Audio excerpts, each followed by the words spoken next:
Welcome guys. So இன்னைக்கு வீடியோவில் என்ன பண்ண போறோம்னா ஒரு ஸ்மால் கேப் ஸ்டாக் தான் பிக் பண்ண போறோம். ஸோ அந்த ஸ்டாக்கோட பேர் பார்த்தீங்கன்னா ஏஞ்சல் ஒன்.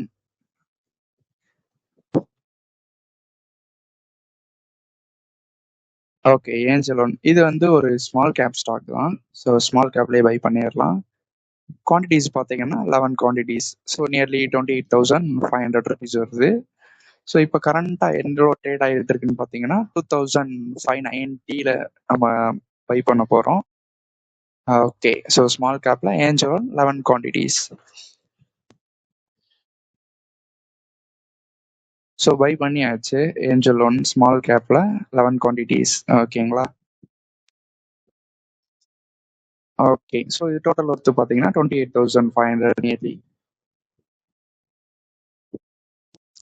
ஸோ ஆல்ரெடி நம்ம வந்து பை பண்ணியிருந்தோம் லார்ஜ் கேப்லையும் மிட் கேப்லையும்.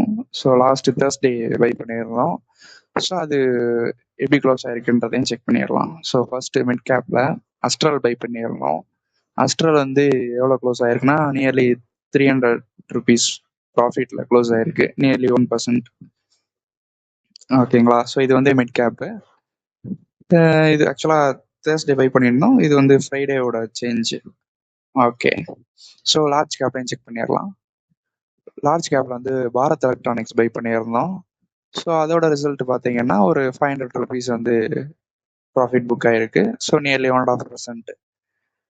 ஓகே,